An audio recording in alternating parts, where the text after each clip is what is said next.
Bonjour à tous, Bonjour. bienvenue pour... Bonjour Luigi, Bonjour. Bonjour. et bienvenue pour ce... Oh, faudrait peut-être couper le son de la Coupe télé, le son, et bienvenue pour m'emmerde ce pas, hein. 12e épisode de l'Alconos, déjà. Ça fait 6 mois, 12 mois, putain, 1 an qu'on fait ça, c'est la fête. Non, c'est pas vrai, ça fait 2 mois. Et Depuis cette semaine... septembre. Oui, depuis septembre. Et aujourd'hui, de nouveau, on squatte chez Yvan. C'est bien, comme ça, c'est pas chez moi, c'est pas le bordel chez moi, c'est cool. On laissera tout le bordel chez toi, on se barrera sans démonter, c'est une bonne idée ça. Ça va Ouais, finir à la j'approuve. poubelle, tu vas bugger. Ouais, non, alors on va démonter tout ça. Du coup, aujourd'hui, épisode au retour à la normale. On n'a plus d'invités. Quoique, j'en ai quand même un. Mais il faut pas le dire. On n'est plus soit au DUT pour avoir des invités, soit chez Youmtech. Dans l'épisode 10, on était chez Youmtech. Et donc, on retourne sur les actus, sur les chroniques. Je vais enfin pouvoir faire ma chronique sur une alternative à YouTube. Ça va être sympa. Et donc, aujourd'hui, de quoi allons-nous parler ? On va faire comme d'habitude un petit récapitulatif de l'actu, de l'info, de l'information. Et j'ai encore oublié de lancer le temps de l'épisode sur la vidéo, mais ça, les gens l'habitent en dehors de l'écran. C'est quoi ce bordel ? Bref, je réglerai ça après. Donc on commencera par un récapitulatif de l'info. Ah oui, et d'ailleurs, Émilie n'est pas là ce soir. Oui, on parce- l'avait oublié. Non, mais parce On que l'a laissé à l'IUT. voilà, c'est ça. On l'a laissé. Non, en vrai, elle avait beaucoup de travail. Et il y a le T3 qui arrive. Voilà. Donc Bon, pour On ceux a- qui ne comprennent pas, c'est un projet, hein. en gros, on a un rendu de projet la semaine prochaine, donc c'est un peu la merde, donc tout le monde bosse. Yes. Donc c'est la joie. Bref, voilà, et donc on va débriefer un peu l'actu. Il y a quelques actus sympathiques. Non.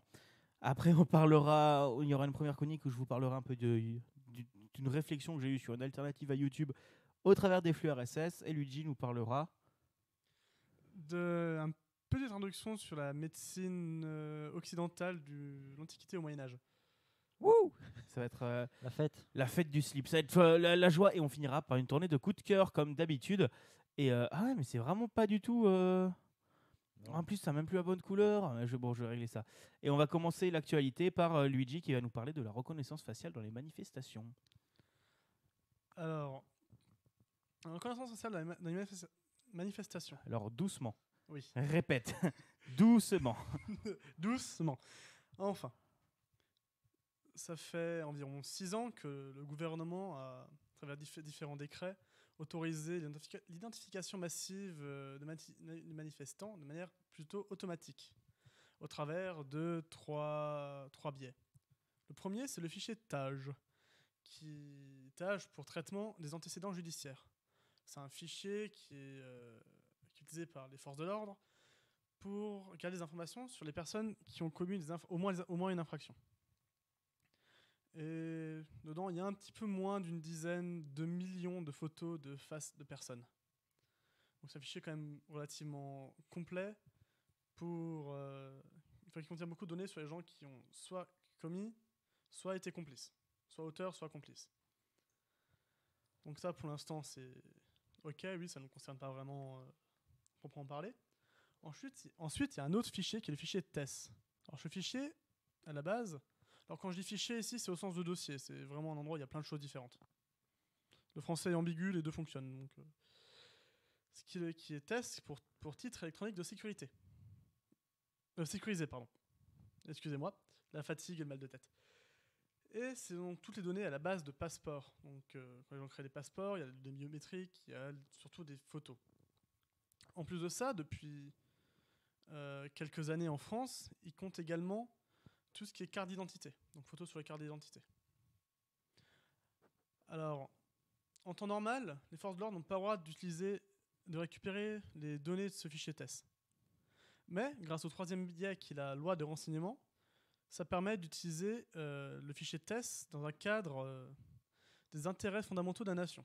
Donc, Ah bah dis donc, des gens qui manifestent dans la rue, c'est quand même des trucs fondamentaux de la nation. Hein. C'est quand même dommage qu'on aille fouiller dans la reconnaissance faciale. Oh là là. Et putain, c'est même pas encore cadré. J'en ai marre. je vais y arriver, Jules. Non, c'est Non, bon. il parle de l'air. C'est juste... Et du coup, Après, la webcam non plus est pas très ce qu'il y a, c'est Ok. que si on participe à une manifestation violente, on peut être rajouté dans le fichier TAGE sans qu'on n'ait rien commis par soi-même. Juste, imaginons, il y a un groupuscule de toute une grande manif qui va faire de la Moïse. on peut être fiché dans ce fichier TAG et donc être cible de reconnaissance à l'avenir. C'est spécial. Bah, c'est quand même pas très rassurant. Donc, ça veut dire que tu exerces ton droit de manifestation, qui est un droit légal en France. Rappelons-le, c'est dans la C'est Constitution. C'est comme le droit de faire grève. Et tu fais une manif, mais parce qu'il y a Jean-Kévin et ses 3 potes qui décident, bah tiens, on va péter un abribus, c'est trop révolutionnaire, lol. Bah, toi, tu te retrouves fiché S. Fichier TAG. Mais Ouais, c'est la même connerie. tu te retrouves fiché, voilà. Ça me Et rappelle donc, cette du coup, vidéo d'un c'est un peu groupe. une forme de Et- dissuasion de droit à manifester. Et laisse-moi terminer ma phrase. Voilà, Oui, mais j'ai moi, fini, tu peux y aller. Ça me rappelle cette vidéo d'un groupe de casseurs qui ont tenté de briser un abribus. C'était Mais tellement beau. c'était un échec. Oui, c'était très drôle. Abribus 1, casseur 0. Et après, on voit qu'aussi parfois, peut-être, c'est que des rumeurs, comme quoi il y aurait des policiers qui iraient péter des choses pour faire porter le chapeau aux manifestants. Mais je Cela ne nous regarde pas. De toute façon, on ne nous regarde pas. C'est bon? On a un viewer. C'est bon. Tu as fini? Et donc c'est à moi. Bah moi je vais vous parler d'un truc très joyeux qui va commencer jeudi. Et ça s'appelle la grève. Yes. Alors ceux qui prennent le train, ceux qui prennent la CTS, oubliez, c'est mort. Comment on fait pour la nuit de l'info? Ça va être galère. Comment Bon, on fait pour les partiels qui arrivent? Ça va être galère. ça va être galère. Ça va être galère comme Pokémon. Lol. MDR, il est trop bien joué. Donc en gros, ça va être des grosses grèves nationales qui suivent le mouvement et des appels à la grève de la CGT, de Force ouvrière, de FSU, de Solidaire, de CFE, CGC et de la CFTC. Mais la CFDT ne dit pas de manifester. D'ailleurs, j'ai appris des trucs sur la CFDT, c'était rigolo. Je n'ai rien compris, mais c'est pas grave. on En continue. gros, c'est que des gros noms de syndicats et j'ai appris que la CFDT, c'était un syndicat créé par les patrons. Donc on se demande pourquoi ils font pas grève. Bizarrement. Et donc en gros, c'est une grosse grève qui va avoir lieu ce jeudi, qui va commencer du coup le jeudi. Ça va être un énorme bordel. Déjà pour Paris, bon, nous on est sur Strasbourg, donc on s'en fout un peu. Mais la RATP va y avoir une aussi grosse manifestation, une aussi grosse mobilisation que le 13 septembre, qui avait mené à quasiment une paralysie de Paris, hein, rappelons-le. Et la RATP est en train de former des cadres pour conduire des RER. Donc t'imagines Jean-Kévin DRH qui va conduire le RER. Ça va être très drôle, ça va être très folklore. À la SNCF, les 3 gros syndicats qui ont appelé à la grève, donc il y a la CGT cheminot, il y a l'UNSA ferroviaire et il y a le Sudrail. Et je me rends compte que dans mon conducteur, j'ai écrit comme un sgeg, Je confirme. mais c'est comme d'habitude à force. Écrivez appel avec un E accent grave et un seul L. Mais ta gueule. Et après, donc actuellement, la vente des billets pour le 5 décembre sont fermées. On peut pas acheter les billets. tout simplement. Ferroviaire, putain. Mais ta gueule. Et pour les TGV Inouï, les Ouigo et les Intercités sont fermés à la vente entre le 5 et le 8. Et chaque jour à 17h, la SNCF fera un compte-rendu de qu'est-ce qui va se passer sur les 2 prochains jours de grève. Donc ça va être un gros bazar, sachant que c'est pas fini. Là, on a parlé que des trucs de transport et encore pas de tous les trucs de transport. Parce que 3 syndicats chez Air France ont aussi appelé à la grève. Alors là, c'est le transport. Maintenant, on va regarder du côté de l'enseignement. La majorité des syndicats ont appelé à la grève, donc dans le niveau primaire et secondaire, donc c'est-à-dire limite jusqu'au lycée.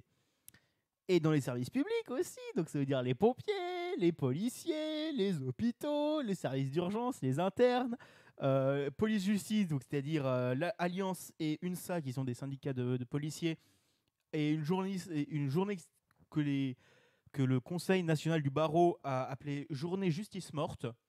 Genre si tu veux te faire juger, c'est mort, hein, c'est pas à ce moment-là. Bon après là, c'est pas fini, hein. Il y a aussi tout ce qui est énergie, carburant, les ramassages des déchets. Donc vous voyez dans le film Les Municipaux, quand ils disent on va leur faire répéter la grève et qu'il y a des déchets de partout, ah bah ça c'est Paris dans 3 jours, hein. Rêvez pas. C'est Paris aujourd'hui en fait. Non mais Ouais, c'est Paris pas- c'est dégueulasse. Mais Oui. Ça dépend des quartiers. et quand même, j'ai pas envie de vivre là-bas. Bref. Et donc il y a des grosses ruptures de carburant à peu près partout. Parce que les gens se disent oh je panique, je remplis ma voiture et les stations sont en mode on n'a pas été livré. Du coup c'est un peu la dèche. Du coup il y a des ruptures d'essence un peu partout. Et donc voilà, donc là toutes les infos là je les ai piochées dans un article de Midi Libre parce qu'il faut bien citer ses sources. Et sur le live vous n'allez pas vous en rendre compte, mais à ce moment-là, donc il faut que je fasse un truc à la caméra pour que je le voie bien comme ça, même quand je fais le montage, comme ça je le verrai bien que là tu vois je fais un coucou à la caméra et il y a un putain de décalage avec la télé, hein, Dans 5 secondes. à peu près. 10 secondes peut-être.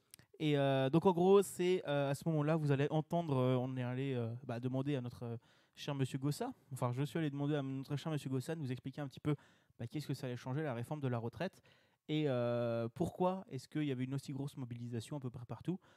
Je vous laisse écouter ça et à tout de suite le stream. Enfin, à tout de suite les gens et le stream, on continue. Bon, la réforme des retraites, sur le fond, c'est une réforme qui est technique et compliquée. Hein. C'est des choses difficiles à percevoir, d'autant plus difficiles à percevoir que ça impacte la vie des gens, mais sur plusieurs décennies. Hein. C'est sur toute une vie que les réformes des retraites vont influencer non seulement la vie des individus, mais en réalité... tout ce qui va fonder la société, puisqu'une société où chaque individu doit se débrouiller dans son coin pour assurer ses vieux jours, une société où les individus vont s'appuyer sur leurs enfants pour assurer leurs vieux jours, ou une société où les vieux jours sont assurés par l'ensemble de la société, c'est quand même des modèles de société très différents.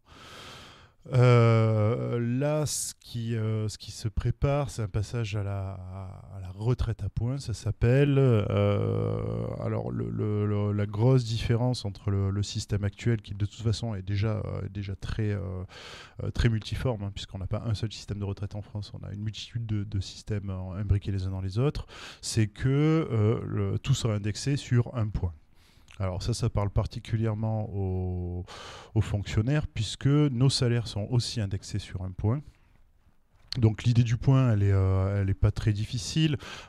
C'est de dire le salaire va dépendre de deux choses.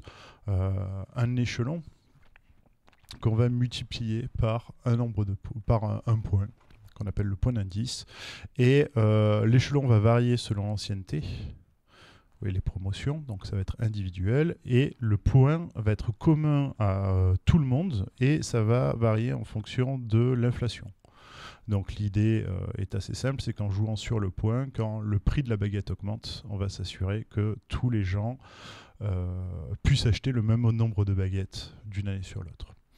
Voilà, en jouant sur le point. Si votre baguette augmente de 10%, on augmente le point de 10% et ça va assurer que tout le monde ait le même pouvoir d'achat en nombre de baguettes. Le point des fonctionnaires est gelé depuis 10 ans. Donc ça veut dire que ça fait 10 ans que quand le prix de la baguette augmente, les fonctionnaires peuvent en acheter de moins en moins. Donc ça, c'est un effort qui a été consenti par les fonctionnaires il y a une dizaine d'années parce que la crise économique, etc. hein. Donc c'était une disposition qui était ancrée au cœur de la crise économique de 2007-2008 et les fonctionnaires ont, d'une manière générale, globalement, ont accepté ce gel du point en disant ce sera notre effort, notre contribution à remonter la crise. Depuis, la crise est quand même pas mal passée. Les entreprises vont bien, on se met à redistribuer des dividendes, mais le point d'indice des fonctionnaires est toujours gelé. Donc quand on se met à parler d'aussi basculer les retraites sur un système à points, pour un fonctionnaire, on sait très bien ce que ça veut dire. Ça veut dire qu'à la moindre occasion, on va nous geler le point et donc nous aurons les pensions qui baissent. Alors tout ça a été confirmé par François Fillon, qui est un grand spécialiste des retraites, puisque lui-même en a fait au moins une directement aux manettes et puis en fait plusieurs tant qu'il était dans différents gouvernements. Et François Fillon déclare cette chose-là, il dit il faut un peu de courage politique. Le seul et unique objectif de la retraite à points, c'est de baisser les pensions. Tout ça est confirmé par le Conseil d'orientation des retraites qui a rendu un rapport il y a quelques jours, qui dit qu'il n'y a aucun problème dans la dépense pour les retraites. C'est-à-dire que quel que soit le système qu'on va adopter, la dépense restera identique. Elle dépend essentiellement du nombre de personnes et de ce qu'elles vont percevoir. Et ça ne pose pas de problème. Ce qui pose problème, c'est les recettes. Donc, c'est-à-dire comment on remplit les caisses des retraites. Et parmi les choses qui pèsent sur le remplissage des caisses de retraite, il y a bien sûr toutes les baisses de charges, mais également la baisse du nombre de fonctionnaires, par exemple. C'est plutôt s'il y a moins de personnes qui travaillent, il y a moins de personnes qui contribuent aux caisses de retraite, et donc on peut derrière payer la retraite à moins de personnes. Donc effectivement, s'il y a moins de personnes qui travaillent dans 30 ans, il y aura moins de retraite à payer. Mais les gens existent indépendamment de ça. Donc ça veut dire qu'il y aura peut-être moins de retraites de fonctionnaires à payer, mais il y aura quand même des humains. auquel, alors c'est un projet de société, hein, mais le projet de société français dit qu'on ne va pas les abandonner. Donc la question est de savoir, ces humains, dans notre projet de société actuel qui consiste à ne pas les abandonner, est-ce qu'on va plutôt en faire des fonctionnaires qui vont contribuer à des caisses de retraite et qui après auront des retraites de fonctionnaires, ou est-ce qu'on va en faire plutôt des chômeurs qui auront des minima vieillesse, qui tourneront avec le RSA, etc., etc. Donc c'est ça c'est une question fondamentale de société. Donc ça c'est pour présenter un petit peu la réforme des retraites qui est en réalité un projet de société. Toutes les réformes des retraites, quelles qu'elles soient, ont toujours déclenché des grands mouvements de grève. Ça a toujours été le cas. Il faut aller voir les courbes sur les grèves. C'est multiplié par 3 ou 4 le nombre de jours de grève, de mouvements de grève à chaque année où on présente des réformes des retraites. Celle-ci est quand même un petit peu particulière parce qu'il n'y a pas eu de gros mouvements de grève des fonctionnaires et particulièrement dans l'éducation depuis une dizaine d'années. Le dernier, ça remonte à 2009, qui était déjà un mouvement sur les grèves. Mais depuis 10 ans, en fait, il n'y a pas eu de gros mouvements chez les fonctionnaires de grève.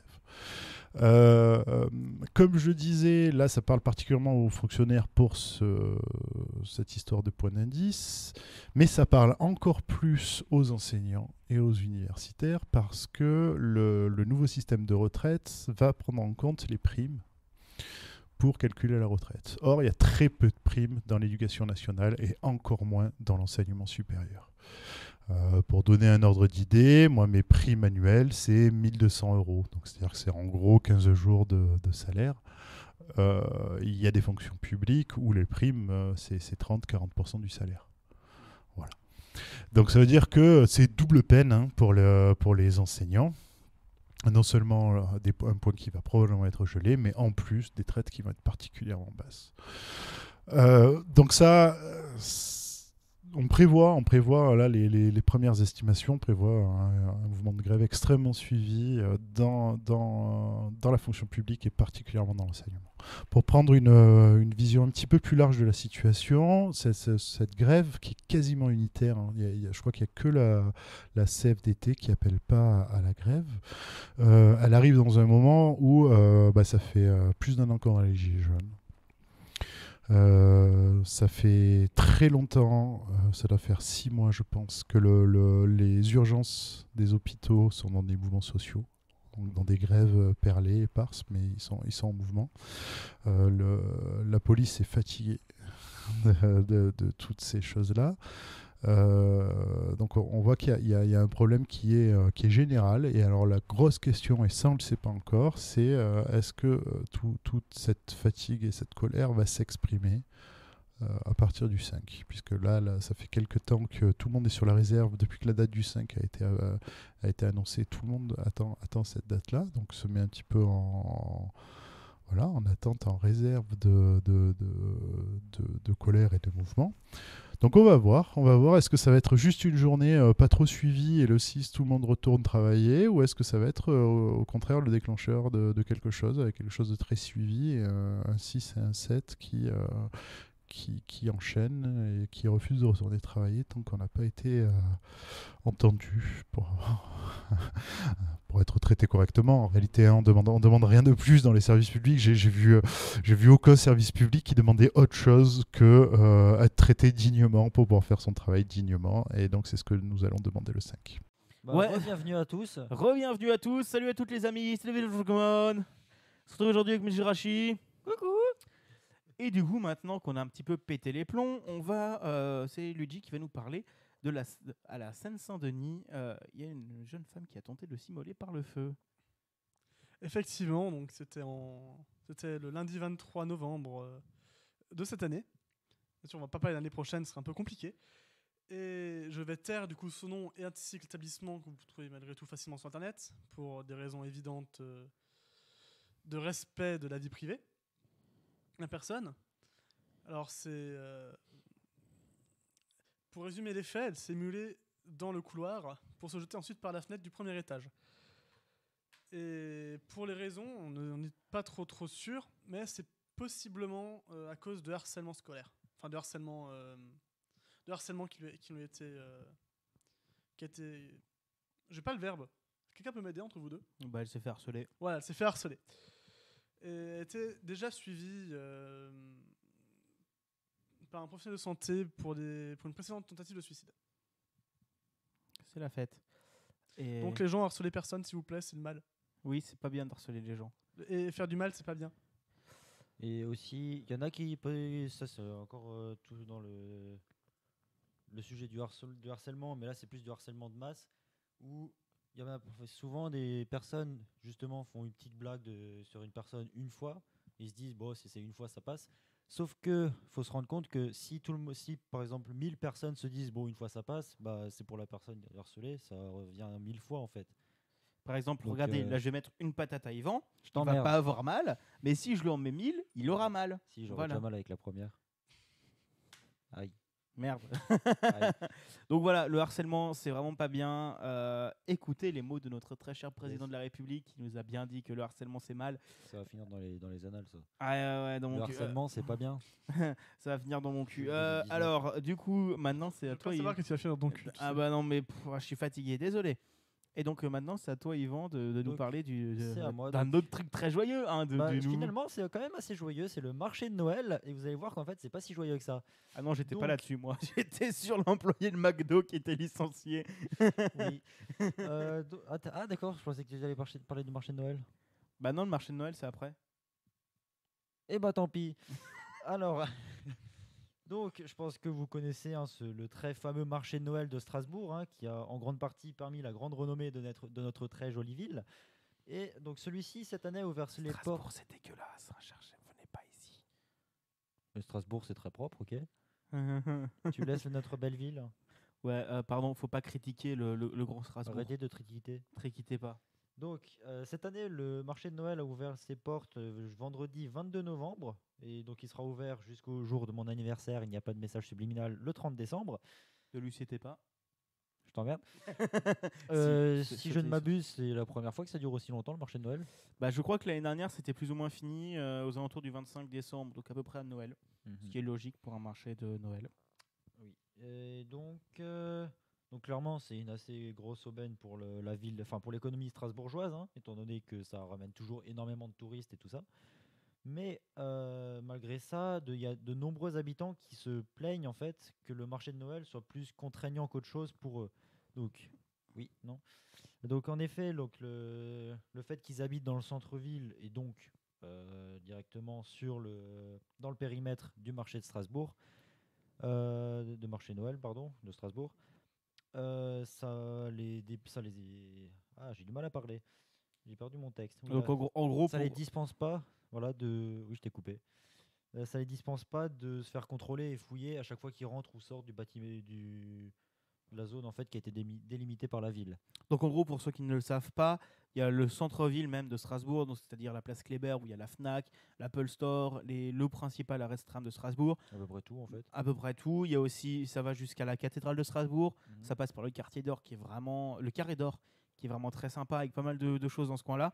Bah, toute cette zone-là est fermée et autour, il faut, pour rentrer, il faut fouille systématique des Ouais. gens et tout ça. Et les trams ne s'arrêtent pas à cet endroit-là entre 11h et 20h. Mm.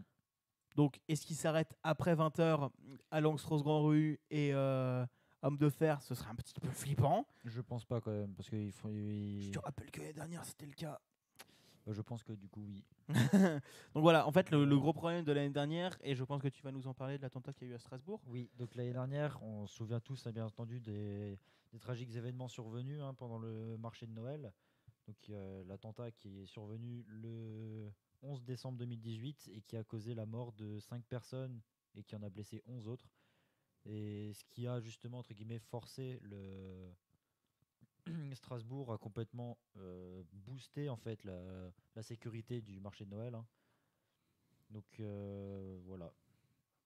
Mais donc voilà, en fait, il y avait des gros problèmes de sécurité l'année dernière, puisque Oui. en gros, pour tout vous dire, pour expliquer pour les personnes qui ne viennent pas de Strasbourg, à Strasbourg, il y a une grande ligne de tram qui s'appelle la ligne A. Donc c'est la grande ligne qui va quasiment du Zénith de Strasbourg jusqu'à Ilkirch.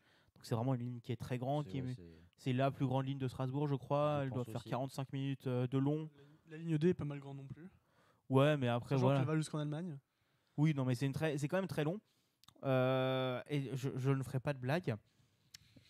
Voilà, donc c'est une ligne très longue et qui passe par pile le centre-ville de Strasbourg.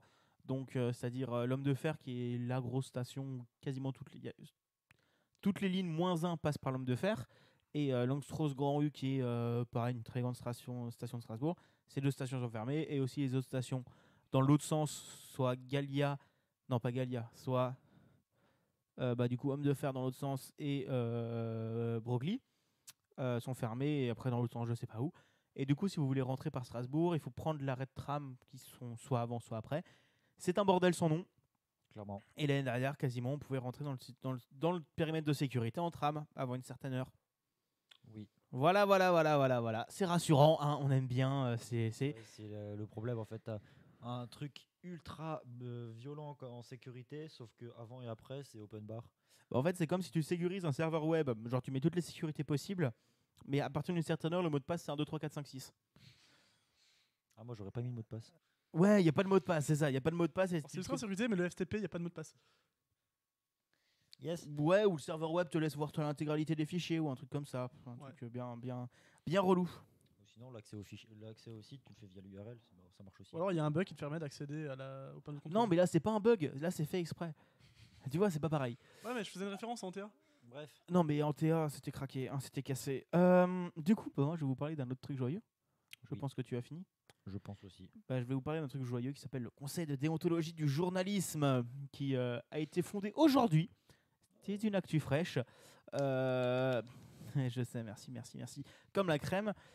Aujourd'hui, donc, il va y avoir lieu la création de ce conseil déontologique journalistique, composé de journalistes, de représentants de la presse et de citoyens qui vont s'occuper de donner leur avis sur des journaux et des articles, des trucs comme ça, d'après ce que j'ai compris. Ils vont pas donner de sanctions, mais ils vont genre juste dire mais tiens, mais ça c'est pas terrible. Genre LCI, pardon, je donne des jugements de valeur, je suis méchant.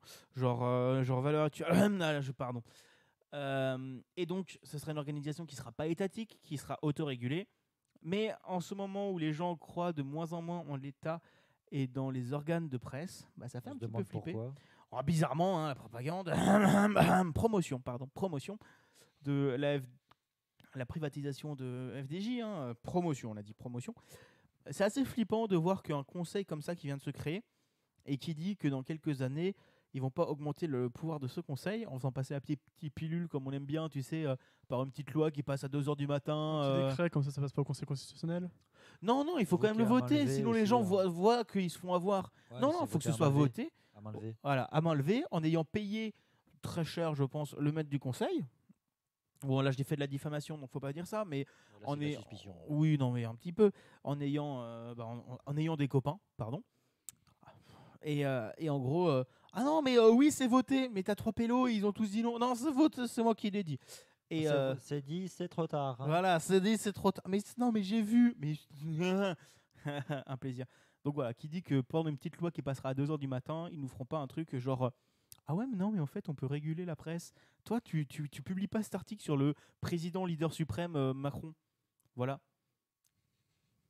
Et on rappelle aussi qu'ils veulent maintenant faire une seule direction pour France Télévisions et Radio France, à la tête de laquelle il y aura quelqu'un nommé par le président. Voilà, on suce les copains.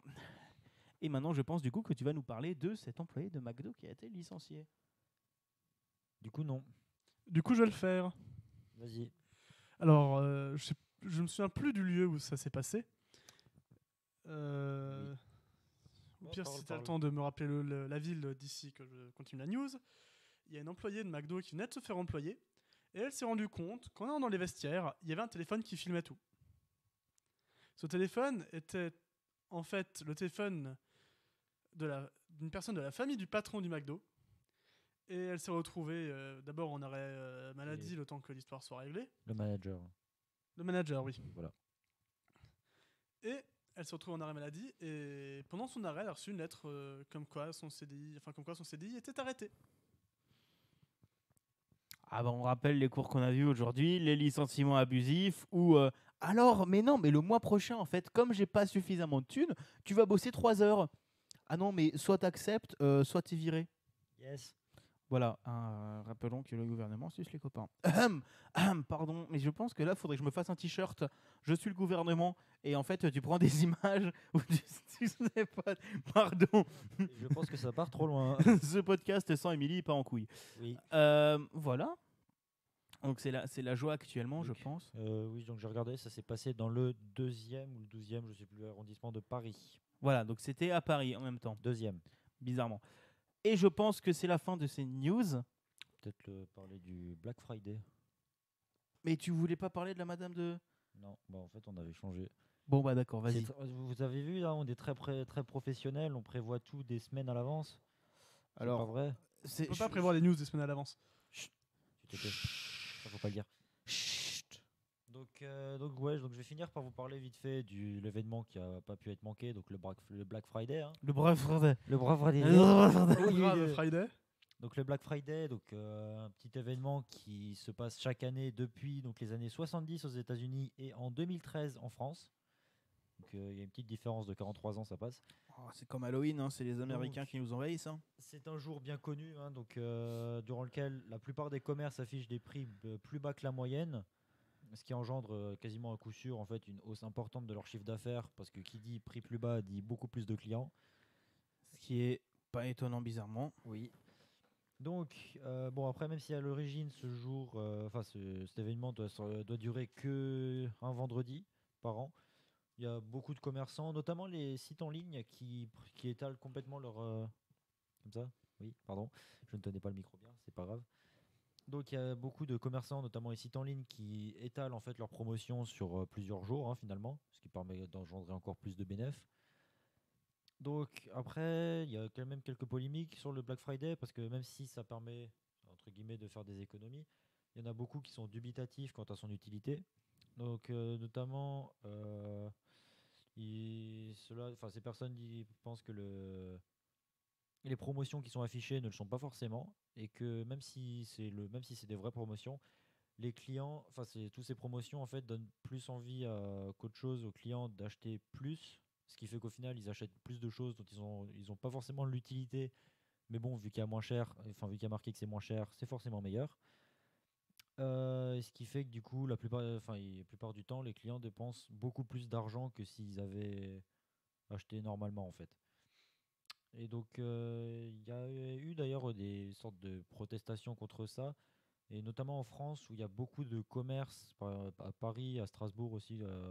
C'est les deux seuls exemples que j'ai, mais je pense que ça s'est passé un peu partout dans le monde, où il y a des sortes de casseurs qui ont en fait bloqué les grilles des vitrines en les collant avec apparemment une colle extrêmement forte.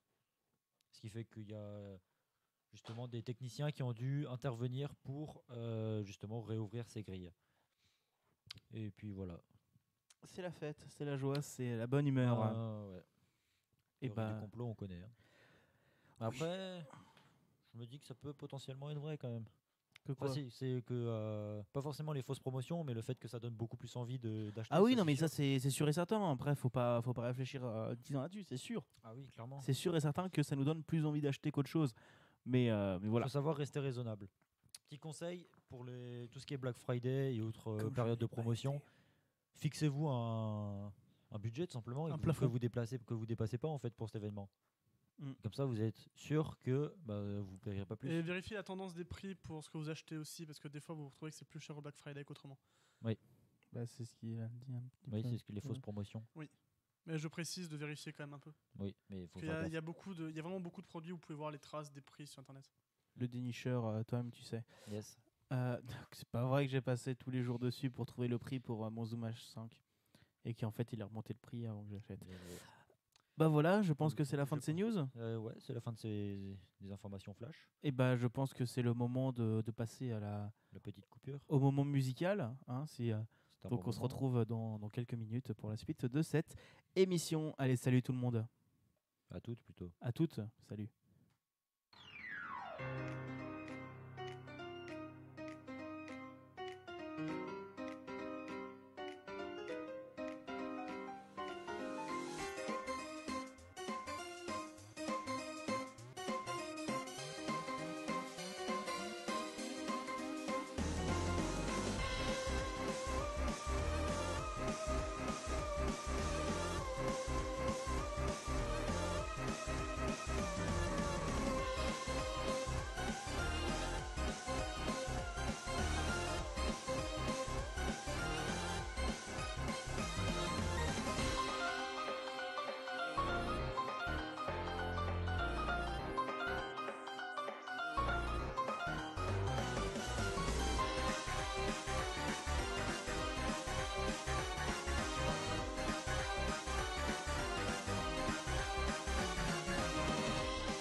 Ah, c'est le bordel. Bonjour, nous revoilà Nous après revoilà. cette petite interlude musicale. Donc la musique, c'était, alors que je retrouve le nom exact, je l'ai noté, c'est The Battle of the Hour de 42, A Hat in Time remix par Noteblock, qui fait vraiment du très bon taf en mode sur les remix, et c'est lui qui a fait, comme dit, les musiques des 3 ou 4 derniers épisodes de l'Alconos, parce que j'aime beaucoup ce qu'il fait, et il est content, il a du RGB, c'est... Alors déjà, j'ai du RGB derrière, et ceux qui trouvent le faux raccord gagnent notre respect. Ouais, t'as qu'à dire ça. Alors... Ce qui va, c'est que je parle en regardant le retour et pas du tout la cam. Oui, absolument. Puisqu'en fait, Yvan, il a une télé. Et il a une télé connectée à Twitch. Voilà, c'est la fête. C'est trop bien. Ouais, trop bien. Et du coup, moi, c'est à moi de commencer cette chronique. Et Je vais enlever ça parce que ça... qu'est-ce qu'il a fait encore? Je vais laisser du violet plutôt. D'accord. Et donc, moi, je vais vous parler d'une petite réflexion que j'ai eue. Puisque, comme vous savez, je pense, YouTube, actuellement, c'est un peu la merde. Disons qu'il y a une loi qui s'appelle la loi COPPA qui vient de Oh. passer. Je savais pas, lol. LOL, il y a une petite loi qui s'appelle la loi COPPA et qui maintenant les contenus sur YouTube c'était pour les gosses. T'as pas les pubs ciblées donc t'as plus de moins de thunes, t'as pas les commentaires, t'as pas les playlists. Si on oublie le fait que tu puisses te faire supprimer ton compte Google. C'est ça, sachant que si jamais tu ne mets pas ta vidéo dans la bonne catégorie, parce que tu dis bah non mais franchement l'Alcono c'est pas du tout pour les gosses, et qu'il y a YouTube qui dit bah si c'est pour les gosses, bah on peut se faire strike. Yes. Voilà. Et comme on sait comment ils sont sympathiques avec les créateurs de contenu, ça m'étonnerait. Il n'y aura pas d'abus, hein, je pense pas. Bizarrement. Il y avait ça, plus il y a eu différents problèmes autour de compte Google supprimé, de plein de trucs très sympathiques, du coup la démonétisation en chaîne, de les vidéos porno pour enfants. L'article 13. Ça date, mais ça. En vrai, c'est passé l'article 13 hein, Ok. et ça fait pas grand chose. Mais voilà, plein de Mais ça fait Et, quand même un euh, peu partie de l'actualité YouTube, même si ça commence à dater. Oui, et le droit d'auteur français, on l'encule. Bref, donc j'ai une petite réflexion en réfléchissant autour du podcast, en fait, parce que comme vous le savez, le podcast, c'est pas l'avantage du podcast, c'est que c'est pas centralisé. Bon, il y a un petit peu Apple Podcast qui fait un petit peu ce qu'il veut, mais c'est pas centralisé par rapport à d'autres contenus, ce qui est vachement bien. Et donc je me suis dit, bah tiens, et si on faisait une alternative à YouTube? Il en existe déjà une, ça s'appelle PeerTube, c'est développé par un développeur français qui bosse chez Framasoft. Donc en gros, c'est très inspiré de Mastodon. Donc en gros, tu as plein d'instances qui vont cohabiter entre elles et échanger des données. Et du coup, n'importe qui peut montrer sa propre instance. J'ai demandé un accès à une instance, j'ai toujours pas eu. Et j'ai pas tellement envie d'héberger la mienne. Donc voilà, tant pis. Et du coup, je me suis dit, bah tiens, si on faisait une alternative, au lieu de la faire par rapport à Mastodon, si on la faisait par rapport au podcast. Donc cette alternative serait basée autour de la technologie des flux RSS, puisque comme vous le savez, les podcasts sont distribués sur un flux RSS qui en gros référencie les derniers épisodes. Et l'avantage des flux RSS, c'est que c'est pas le serveur qui a notifié les personnes, c'est les personnes qui vont aller récupérer les données au serveur. Ce qui est vachement mieux, parce que tu n'as pas une base de données à conserver. C'est plus pratique, bizarrement. Et donc voilà, il y aurait un flux par chaîne. Dans mon idée, il y aurait un flux par chaîne. Donc chaque chaîne FeedTube, chaque chaîne FeedTube, trop chiant à dire, chaque chaîne Tube aurait son propre flux RSS dans lequel il y aurait des informations classiques des flux RSS, c'est-à-dire la description de la chaîne, le titre de la chaîne, des trucs comme ça, mais aussi un espace de nom personnalisé, puisqu'en fait, comme vous le savez peut-être, l'avantage du XML, donc la technologie sur laquelle, le langage sur lequel est basé le RSS, c'est qu'il y a une possibilité d'introduire nos propres noms nos propres namespaces, espaces de nom. En gros, espaces de nom qui vont nous pouvoir puisqu'en gros, le XML... tiens, allez écoutez mon épisode de script, j'en parle. Bref, oh, l'autopromo, oh, attends, c'est pas terrible. Je croyais qu'on n'avait pas le droit. J'ai le droit à mon joker. Oui, t'as le droit. Donc voilà, l'avantage du XML, c'est qu'il ne vous dit pas comment écrire votre code, mais comment doit être structuré votre code, plus ou moins comme ça. Et donc en gros, vous avez plein d'espaces de noms. Donc le RSS à la base, c'est un espace de noms. Faire des podcasts sur iTunes, c'est un espace de noms d'iTunes, plein de trucs comme ça. Et donc ce serait basé autour d'un espace de noms qui rajouterait plein de choses sympathiques, genre par exemple, bon, la photo c'est déjà dans le flux RSS, mais on pourrait aussi donner un lien pour vers les réseaux sociaux. On pourrait donner des liens vers, si on veut reproduire sur YouTube, vous voyez à droite la catégorie avec les chaînes qu'on recommande. Bah paf, on peut aussi le mettre là, on peut mettre des liens, on peut mettre aussi peut-être des playlists. On peut faire un système de playlists, puisque une des autres idées serait de faire que chaque playlist ait son propre flux RSS. Parce qu'une playlist, c'est quoi? Un truc ordonné de trucs. Enfin, c'est un truc ordonné de vidéos. C'est très précis, c'est cool. Ta gueule. C'est un groupe de vidéos ordonnées. Et bah, un flux RSS, ça colle parfaitement pour ça. Donc les personnes pourraient s'abonner à la fois à des chaînes, mais aussi à des playlists. Il y aurait une balise pour la vidéo, par exemple, une balise pour les miniatures, et une pour la description. Donc par exemple, on pourrait aussi améliorer YouTube en permettant la mise en forme de la description, qui serait plutôt pratique. Peut-être une des alternatives, parce que ce qui est vachement bien avec YouTube, c'est d'avoir différentes qualités. Puisqu'en fait, pour ceux qui ne savent pas comment ça marche, on envoie notre vidéo YouTube et YouTube fait bah vas-y, je te la retraite et je te génère 5 fichiers vidéo de 5 qualités différentes. En fait, c'est pas un seul fichier et après tu vas le décoder de 5 qualités différentes, c'est 5 vidéos stockées sur leur serveur. Et donc tu pourras avoir une balise pour avoir différentes qualités de vidéos. Ce qui peut. Et après, c'est toi qui choisis ou... Bah en fait, ça pourrait retourner comme sur YouTube en fait. Tu pars de ta vidéo, donc tu vas chercher dans le flux RSS. Et tu as un petit engrenage, tu choisis la qualité, et lui va chercher dans la balise correspondante le fichier vidéo. Et la compression dans tout ça? Bah, la compression, c'est toi qui la gères côté serveur. Du coup, ça... Mais j'en parle après, du coup, de comment je vais faire ça concrètement. Non, parce que la compression YouTube... Oui, non, mais... ta gueule. Donc, en gros, ça laissera la possibilité à n'importe qui d'héberger ses vidéos sur un serveur. Plus de dépendance à YouTube, ce qui est bien, parce qu'on ne dépendrait plus d'une seule plateforme. Mais d'un autre côté, ça fait des coûts, parce qu'il faut payer des serveurs. Et bizarrement, la vidéo, c'est plus volumineux que l'audio. C'est bizarre. Rien compris, mais posez les questions que vous avez, je me débrouillerai. Au pire, tu m'en donneras plus tard, je t'expliquerai quand tu veux. Mais posez-les dans le chat, j'essaierai de répondre, comme ça ce sera le plus clair possible. Après, il y aurait aussi la possibilité du coup de s'abonner au flux classique, parce que ce qui est bien avec un flux RSS, c'est si on respecte les flux RSS, enfin le standard, il y a plein de lecteurs qui supportent le truc, c'est vachement bien, il n'y a même pas besoin de créer des applications supplémentaires.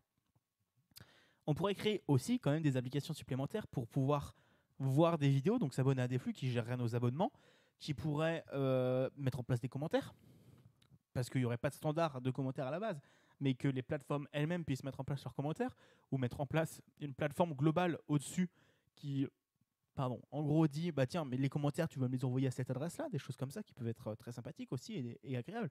Mais on retourne sur le problème de la centralisation après. Pour aussi mettre en place un système de pouces bleus, pouces rouges, des abonnements, plein de trucs très classiques. Et il y aurait du coup pas d'obligation de figurer dans ces annuaires, puisque n'importe qui peut partager ses vidéos comme il veut. Et c'est vraiment une très bonne chose. Ça pourrait aussi mettre en place un marché secondaire, puisque ça pourrait amener à la création d'hébergeurs qui pourront aider à l'hébergement des vidéos, comme il existe un peu comme PodCloud, qui permettrait d'héberger ces vidéos, qui permettrait de générer ces flux et plein de choses comme ça, qui aussi proposerait des services comme tu lui fais une vidéo, bah lui il te la fait dans 5 formats différents, des trucs comme ça qui peuvent être très pratiques. Et en gros, c'est juste du temps de serveur et un peu de développement. Mais c'est rien de très compliqué. Ou encore des hébergeurs tout simples comme Ocha. Donc oui, je parle d'Ocha. Mais c'est bien. Enfin, j'étais content d'être chez eux, mais j'ai juste eu un problème avec leur prix, qui était un peu trop cher pour moi. Bref, qui permettrait de mettre en place un hébergement avec la création d'un site, la gestion du flux, la gestion des flux pour les playlists, plein de choses très sympathiques. Il y aurait aussi en place un système pour les commentaires, bref, ça j'ai déjà dit. Et il y aurait peut-être limite, pareil, un système de login pour se connecter entre les plateformes. Donc en gros, on va vite fait... Est-ce que je conclue ou j'ai pas mal de choses à dire encore. Mais par rapport à YouTube, il y aurait différents avantages. On n'aurait plus de dépendance à des plateformes. On n'aurait plus de dépendance à des algorithmes, puisque ce sera juste en gros, bah tiens, les dernières vidéos qui sont sorties.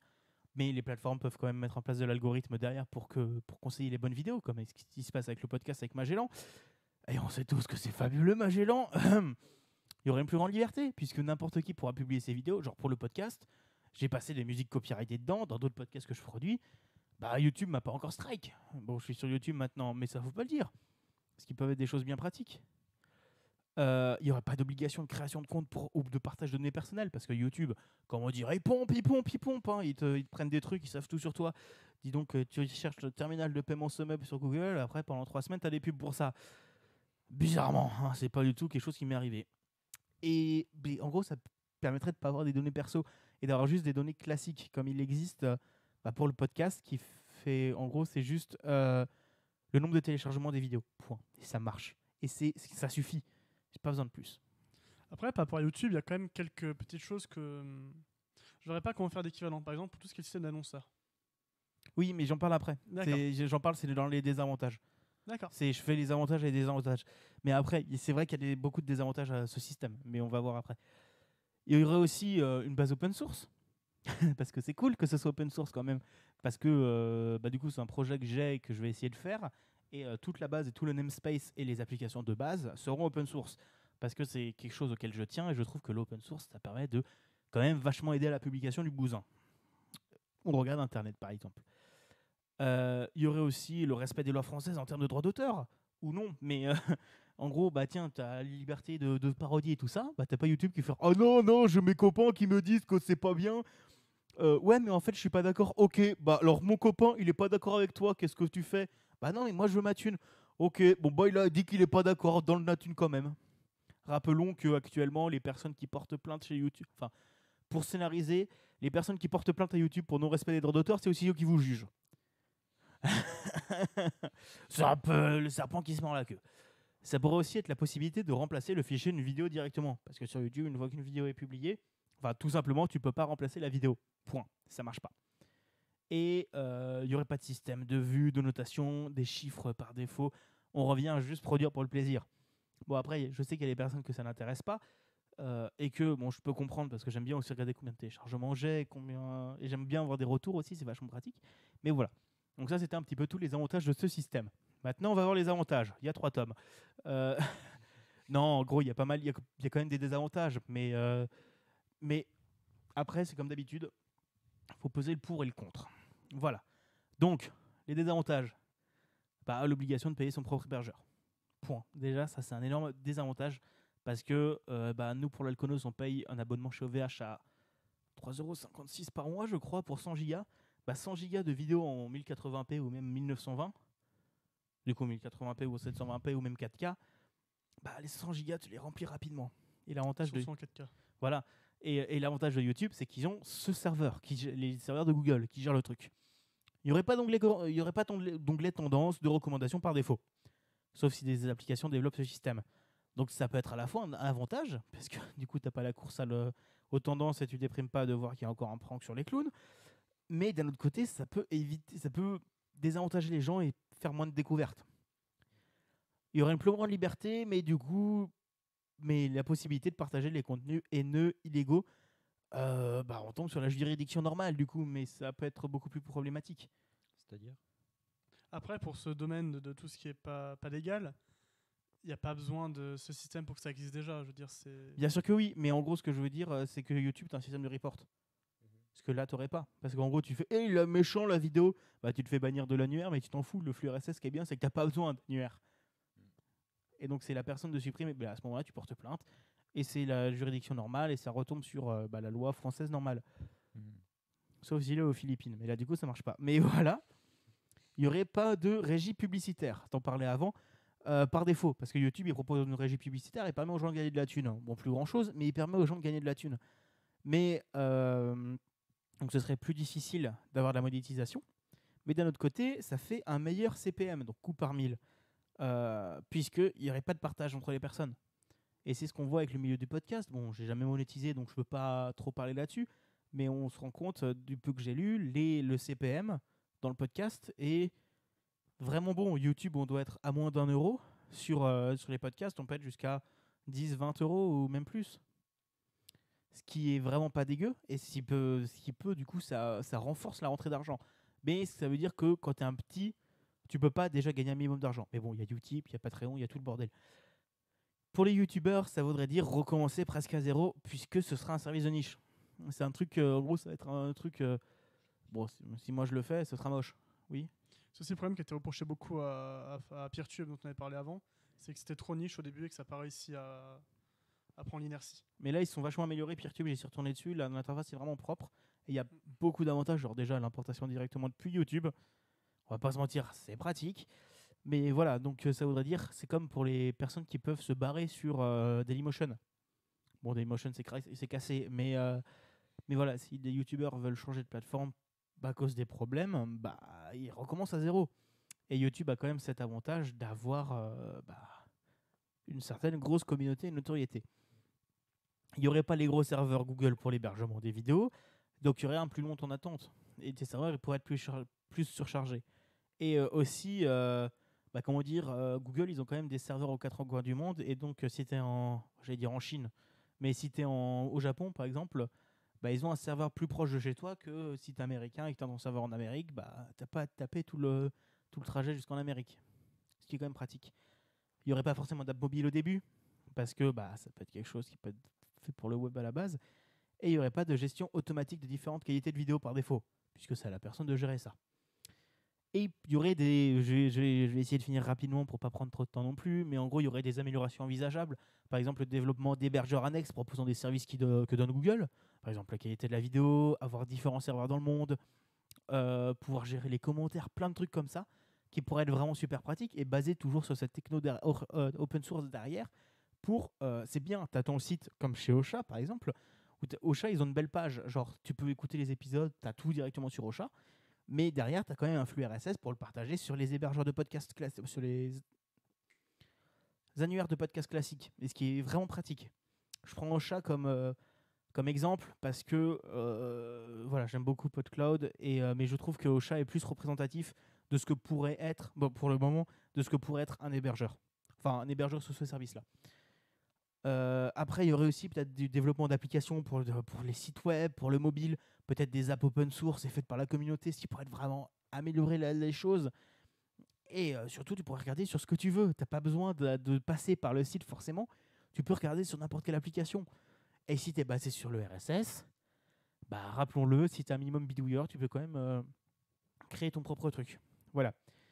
Il pourrait y avoir aussi des développements d'outils de mesure comme PodTrack dans le podcast, ou ce que fait Médiamétrie.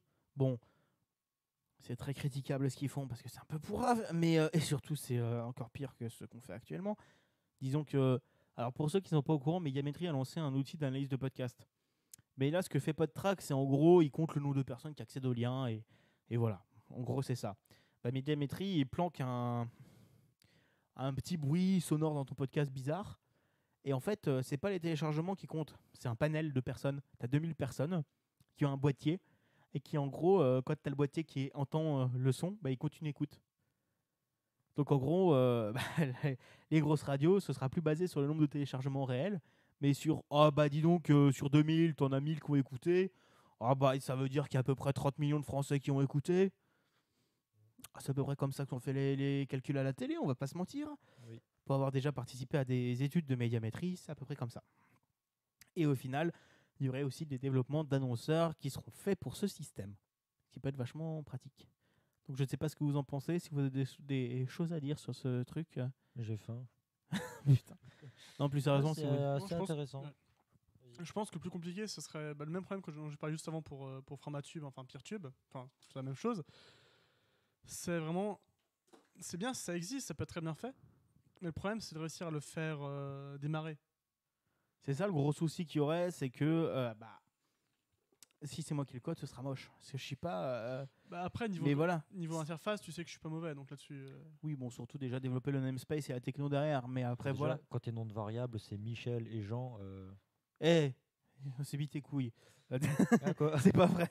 À la nuit de l'info, Ouais, ça va être pratique. Var Ah 1, oui, Var non. 2, Var 3, Var 4.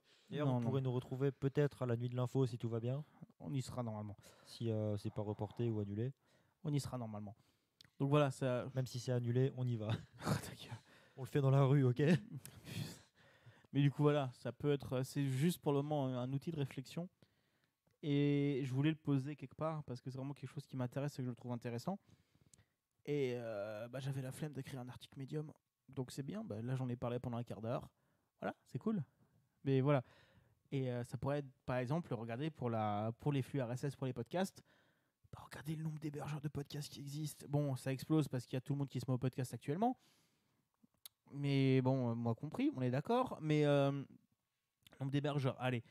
Ceux que je connais, Ocha, PodCloud, Acast, SoundCloud, Anchor, Pipa, bon maintenant c'est Acast. Qu'est-ce qu'il y a d'autre? Il y a Podcastic qui sont aussi français. Il y a tu te démerdes avec ta bite et ton couteau et ton serveur. Tu te démerdes avec ta bite et ton couteau et archive.org. Il y a plein de trucs comme ça. Ton Raspberry ou... Oui, mais ça c'est plus galère. Mais voilà, il y a plein de choses qui sont développées autour du podcast. Et il y aura peut-être un engouement pareil pour la vidéo. On espère. Je développerai peut-être ça quand j'aurai le temps. Si j'ai le temps, un jour. Voilà. Pour l'instant, tu l'as pas avant la fin de l'année. Oui. Et donc, c'est à toi, Luigi. Je crois que tu vas nous parler de médecine. Effectivement, je vais vous faire une petite introduction sur l'histoire de la médecine. Alors, quand je dis petite introduction, j'ai bien fait de la couper un petit peu plus court que ce que j'avais prévu à la base, puisqu'il reste pas beaucoup de temps avant d'atteindre l'heure.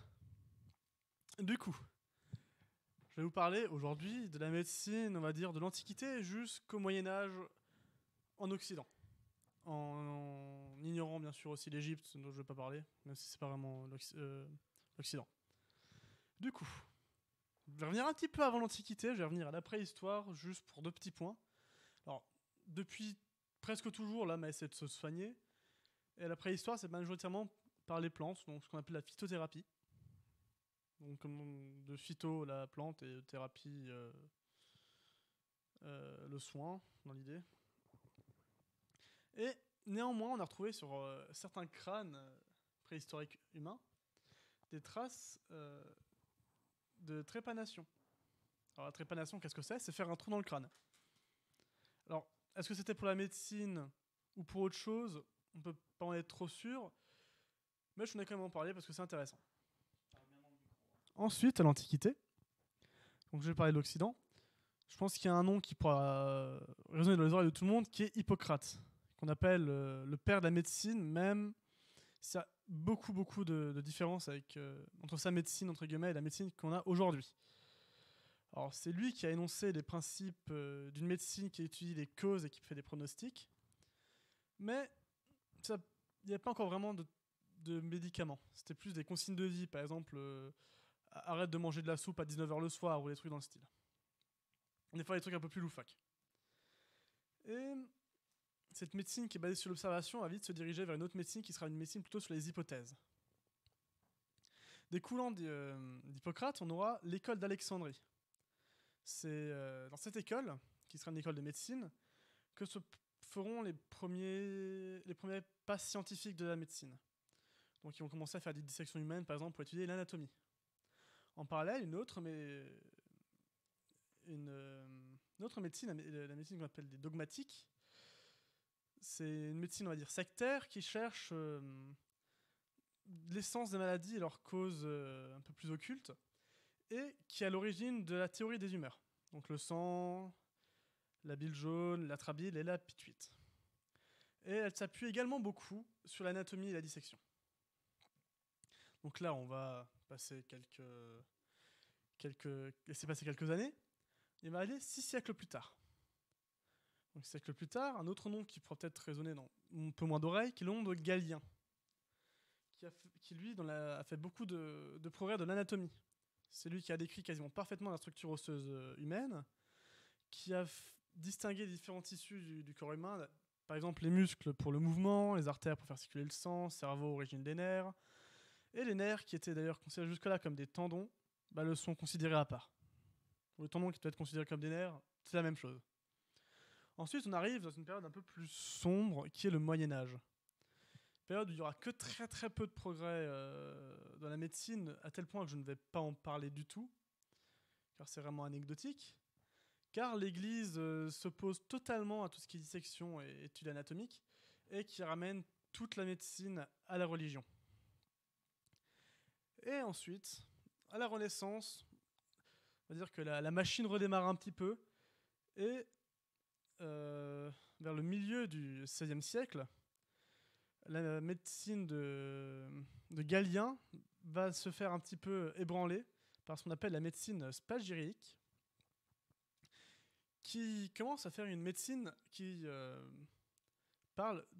commence à utiliser la chimie pour traiter les maladies, tout en restant quand même allié à des opinions théosophiques, donc tout ce qui est relié à la religion, astrologique, tout ce qui est relié à l'astrologie, et kabbalistique, donc tout ce qui est relié plus à la magie. Alors, c'est une renaissance du coup de l'analyse anatomique, et ça va vraiment se faire vraiment encore plus rapidement qu'avant. Et on va commencer à parler de notions d'infection, de contagion, et vraiment commencer la transition vers ce qu'on appelle la médecine moderne. La médecine moderne, je vous parlerai à un autre moment. Et au final, à l'oral, ça va beaucoup plus vite que quand je l'ai fait à la maison. Tu m'étonnes, c'est sûr. L'écrit, c'est beaucoup plus long que Non, mais l'oral. j'avais fait à l'oral à la maison aussi. Je suis pas. Donc, t'as fini là? Ouais. Bon, bah d'accord. C'est une chronique bien courte, express de 3 minutes. mais qui nous permettra peut-être de rentrer enfin dans les temps qui est de 1 heure. On est dans les temps, globalement. Déjà un peu court, il est vrai, mais tout de même intéressant, je trouve. Surtout la partie. Maintenant que j'ai Bon, vu à quel point c'est rapide de lire 2 pages de texte, je me tiendrai, 2 pages de notes. Je ferai plus adapté la prochaine fois pour la partie qui sera sur non pas la médecine moderne, mais sur la médecine antique et entre guillemets Moyen Âge, d'autres parties du monde. Ça fera un peu comme la série des Spider-Man. On se rappelle de mes 3 chroniques là-dessus. Ouais, non, mais bon, voilà. Et nous pourrons passer maintenant, je pense, sur nos coups de cœur. Ouais. Oui. C'est le moment des coups de cœur. Bah vas-y, commence, Luigi. J'ai beaucoup de coups de cœur en tête, je ne sais pas trop lequel choisir, alors Yvan, vas-y. Alors moi j'ai hésité entre 2 trucs, mais finalement c'est Pokémon qui a pris le dessus. Pokémon, You're Always in My Heart. Heart, pas plutôt. Pas Heart. Every night in my dream. On n'a pas les droits. M'en fous, c'est chanté. Ok. I feel you. Ça part en cover musical. En temps fort. T'es d'accord? Non, mais bon, couille. Ouais, Bref, qui fait ça, ceux qui sont donc, là, s'il vous plaît. mon fameux coup de cœur, que vous n'avez pas pu rater la sortie de ce magnifique jeu. Hop, on passe en rouge. Qui est Pokémon épée et bouclier, anciennement appelé bâton et couvercle. À tort, je trouve. Au final, ce jeu, il est vraiment intéressant. Il y en a beaucoup qui l'ont cité comme étant le meilleur jeu le meilleur jeu de la série Pokémon, non pas en termes de nouveauté ou quoi, mais en termes de plaisir à y jouer. Au final, c'est pas celui qui m'a donné le plus de plaisir à jouer, mais au final, il est quand même extrêmement intéressant. J'ai dit 4 fois au final, c'est pas grave. Bon, je l'ai pas encore fini, étant donné que j'y vais énormément à mon rythme. Étant donné que ce que je fais, c'est que je le joue uniquement en live sur ma chaîne Twitch, Symbiose_67. J'ai eu le droit à mon joker. C'est bon, tu l'as eu ton joker. Follow moi, je follow back. En vrai, je suis au stade où je peux. Donc. Mais ouais, franchement intéressant. Mais après, mon coup de cœur forever, ce sera toujours Pokémon Earth Gold avec le Pokéwalker. Le Pokéwalker, la vie. Typhlosion niveau 100, je l'ai perdu. Je suis triste. Je vais vraiment pleurer par contre. Mais ouais, franchement, bon jeu, très bon jeu. Dommage que le Pokéball Plus, donc le petit Pokéball de merde qui coûte 50 balles, qui était disponible avec Pokémon Let's Go Eevee Pikachu, ne fonctionne pas dans ce jeu et qui n'est pas le tactile. La thune. Ils n'ont pas compris que sur Pokémon Let's Go Eevee Pikachu, ça faisait chier qu'il n'y avait pas le tactile. Mais il n'y a toujours pas. Ah bah c'est Nintendo. C'est Game Freak en plus. Aussi. Voilà. Mais sinon, ouais, très bon jeu. Et puis je vais laisser la main à l'un d'entre vous. Vas-y, Luigi. Plouf, ce sera à toi. Putain, vous cassez les couilles. Bah moi, vous savez quoi, en fait, j'ai vite fait un truc et après je fais mon vrai coup de cœur. Hier a démarré le Pico 8 Advent Calendar. Donc pour ceux qui ne savent pas ce que c'est, Pico 8, c'est une console fantasy qui en gros permet de coder des jeux. Et le Pico 8 Advent Calendar, c'est un event que j'organisais l'année dernière et que j'ai filé la main cette année parce que j'ai pas le temps, qu'il y a le Konos entre autres. Et en gros, c'est tous les jours, vous avez un nouveau jeu Pico 8 gratuitement. Voilà, c'est cool. Vous avez regardé sur le Twitter de Energy. Tout est dessus là-bas. Ils sont pas gratuits de base, les jeux Pico 8. Pas forcément, mais je tu peux sais les pas. vendre. Tu peux les D'accord. vendre. Et voilà, et mon vrai coup de cœur, ça va être, allez, plouf, ouvrons mon doc avec mes notes, et ça va être mon inconnu. Monsieur Flap, Monsieur Flap, allez, c'est parti. le sens de la fête. Non, monsieur... 42. Qu'est-ce que Des c'était fois, c'est pas C'était dedans. quoi le sens de la fête déjà? J'ai pas fait le premier truc que t'as dit. Bah, j'avais dit quoi? Je sais L'inconnu. plus. Mon Inconnu. Alors, Mon Inconnu, c'est un film que j'ai vu qui est sorti il y a 6 mois, qui est vachement sympa. Un film français avec des acteurs que j'aime beaucoup. Où en gros, le principe, c'est un mec qui rencontre sa copine, qui devient sa femme après, et qui lui devient, grâce à elle, un auteur de génie et tout ça, mais un immonde connard. Et à peu près au début du film, bah, il y arrive un événement qui fait qu'il se comporte comme un connard avec sa femme, comme un connard. Et du coup, bah, paf, tempête de neige et changement de continuum pas temporel, mais de monde parallèle. Et il se retrouve dans un monde parallèle où sa femme est devenue une très grande soliste du piano, là où avant elle était juste prof de piano parce qu'elle s'était laissée aller pour que lui il ait sa vie. Elle est devenue une très grande soliste de piano et lui il est devenu prof de français. Comme un connard. Voilà. Et non, mais ce qui est très drôle, c'est qu'au moment où il débarque, il se passe des trucs et c'est très très drôle. Et il tombe sur un pote à lui qui est en mode qui a avant été son agent mais qui devient son pote prof de je sais pas quoi. Et lui, son objectif, bah, c'est de retrouver sa femme et de renouveau sortir avec elle. Et il lui arrive plein de trucs et de le raconter. J'ai bien envie de le voir à nouveau. Donc en fait, quand il arrive dans ce monde parallèle, il est plus en couple avec la femme. Non, il est en couple avec personne. Enfin, il enchaîne les relations, un truc comme ça. Du coup, d'un soir, Non, il est plus ou moins en couple avec une collègue à lui, je crois. Je sais plus. plus ou moins. Je sais plus. C'est son plan C. Je sais plus. D'accord, c'est pas grave. Mais en tout cas, ouais, ça a l'air intéressant. Il est sympa et je vais regarder s'il est pas sur MyCanal par hasard. Vas-y Luigi, à toi. Et du coup, mon coup de cœur que j'ai choisi après longue réflexion dans ma tête, c'est une nouvelle application de Microsoft sur Android qui s'appelle Office. Alors, comme son l'indique, c'est simplement les apps principales de Microsoft Office qui sont incluses dans une seule application. Ça peut paraître un petit peu gimmick comme ça, mais en vrai, c'est beaucoup plus pratique d'avoir qu'une seule application pour tous ces PowerPoint, ces tableurs et ces dossiers texte que d'avoir 3 applications séparées qui chacune prennent plus de 50 mégaoctets. C'est un peu beaucoup, Ouais. je pense plus au petit téléphone, parce que moi j'ai un téléphone qui peut se le permettre, mais pour le petit téléphone, je pense que c'est vraiment une bonne avancée cette application. Alors elle est encore en développement, donc elle n'est pas disponible pour tout le monde, il faut C'est une bêta, s'inscrire quoi. à un groupe spécial. C'est une bêta. Je ne sais même pas si elle est considérée comme bêta, elle est en accès anticipé, c'est tout pour l'instant. Après, l'accès anticipé, c'est une sorte de bêta, non? Oui, c'est ça. Enfin, on va dire que c'est diffusé dans un petit groupe. Et je t'ai perturbé. C'est ça. Et je vais vous dire son poids sur le stockage qui est seulement de 500 mégas. Non, 500 mégas pour l'application et pour les autres applications Office, j'ai fait le bon boulot, je les ai installées aussi. Pour vous donner un ordre d'idée, il faut que je la retrouve. Word. Tandis qu'une application, autrement, fait 500 mégas elle aussi. Donc, Ah, ça beaucoup. permet d'économiser 1 giga si vous utilisez les 3 applications qui sont incluses. C'est déjà pas mal comme ça. sachant qu'il y en a beaucoup en plus des applications Office. Ouais, mais là, elle n'inclut que 3 pour l'instant. Elle inclut, du coup, Je suppose que c'est Word, Excel et PowerPoint. Word, Excel, PowerPoint. Sachant qu'il y a OneNote et tout le bordel, je ne sais plus. Il y a SharePoint. Il y a aussi la fonction Microsoft Lens qui permet de scanner ces documents directement depuis avec votre téléphone. Je peux le faire avec mon téléphone. Mais elle inclut l'application, voilà, donc ceux qui n'ont pas inclus directement dans le téléphone. Oui, c'est bien. Et il y a aussi une application de prise de notes, donc OneNote, pour le coup, qui est aussi inclus. Donc c'est une application tout en un qui est assez pratique en vrai. OneNote qui est très pratique d'ailleurs. Bon bah merci à vous pour cette émission. Ah, Du d'accord, coup, on fait nous- comme ça.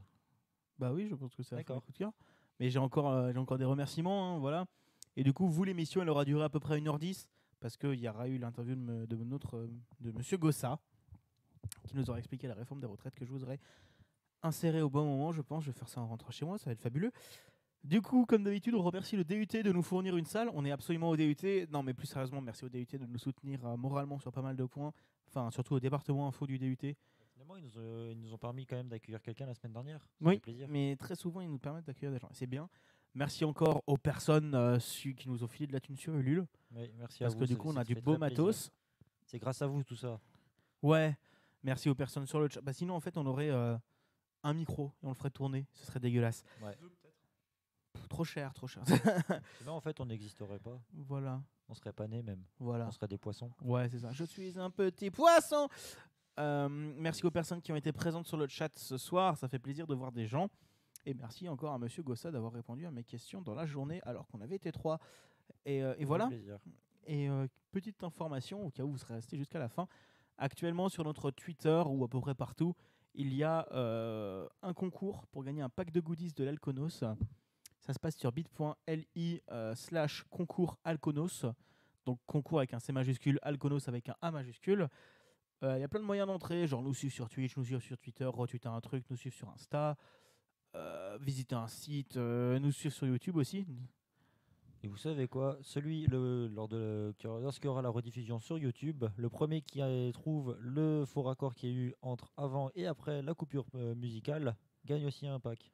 Non? Mais je l'ai dit. C'est trop tard. Bah ouais. Hein. Mais On est t'es en France. Hein. Mais t'es chiant. Non, c'est pas vrai. Mais si, Ne le franchement. suivez pas. Regarde, mais et toi- moi je vais être moi je vais être la personne qu'on aime et toi tu vas être la personne qu'on n'aime pas.